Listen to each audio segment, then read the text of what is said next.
Dans le service divin, ne soyons pas gouvernés par notre propre vision des choses. Si l'œuvre est bonne, si cela peut sauver des âmes ou si cela peut aider les autres. Mais au lieu de cela, considérons si notre tâche s'inscrit dans la sphère et la mesure que le ciel nous a impartie. Un grand pilier est certainement essentiel pour une maison, mais un petit clou n'en est pas moins aussi nécessaire. Comment l'Église pourrait-il être établi si chacun dans l'Église aspirait à devenir un grand révivaliste, un grand évangéliste, un grand prédicateur ou un grand docteur?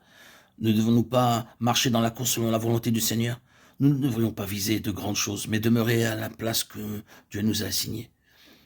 S'il veut que nous fassions un petit travail tranquillement, soyons heureux de le faire, car Dieu ne recherche pas les grands talents, il se sert de tous ceux qui sont utilisables. Paul est un apôtre d'une profonde spiritualité.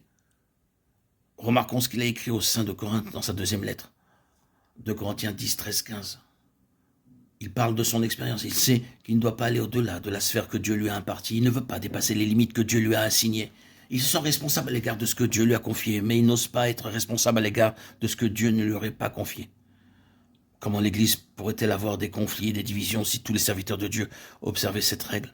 Dans l'œuvre de Dieu, pour chaque serviteur, le Seigneur est imparti une activité avec ses limites. Chaque croyant a une course divinement fixée qu'il doit achever. Si chacun voulait bien demeurer en son poste, accomplissant la tâche qui lui est confiée en achevant la course fixée, quelle gloire serait alors manifestée?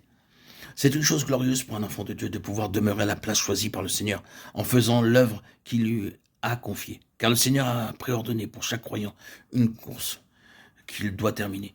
Dieu se sert toujours de ses élus pour son travail. Il n'a pas besoin de volontaires pour son œuvre. Ceux qui sont choisis par lui n'ont plus aucune liberté. Si l'un de ses élus désire la liberté pour marcher selon ses propres voies, il n'expérimentera que faillite et douleur. C'est pourquoi si quelqu'un est choisi, il ne pourra pas abandonner la course que Dieu lui a destinée, même s'il devait aller jusqu'à Tarsis comme le fit le prophète Jonas. Il sera jeté dans la mer et ramené par un grand poisson.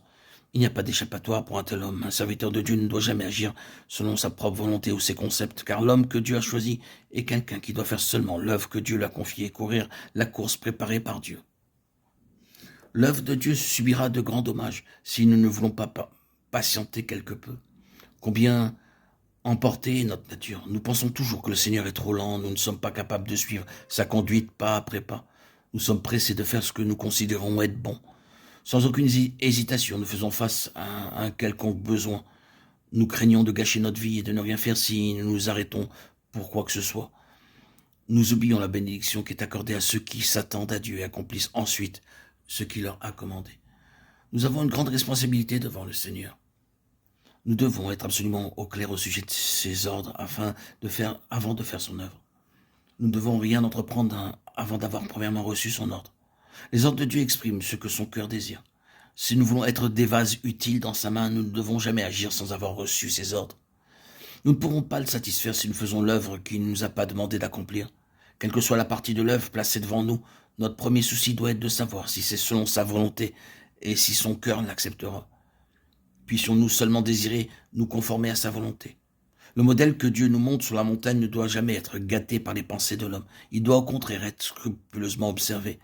S'il s'agissait de notre œuvre, nous n'aurions pas besoin de la faire d'après la volonté de Dieu. Mais étant l'œuvre de Dieu, nous devons donc l'accomplir selon sa volonté. Nous ne pouvons pas nous empêcher de dire avec tristesse que trop souvent, l'œuvre de Dieu est gâchée par la main charnelle de l'homme.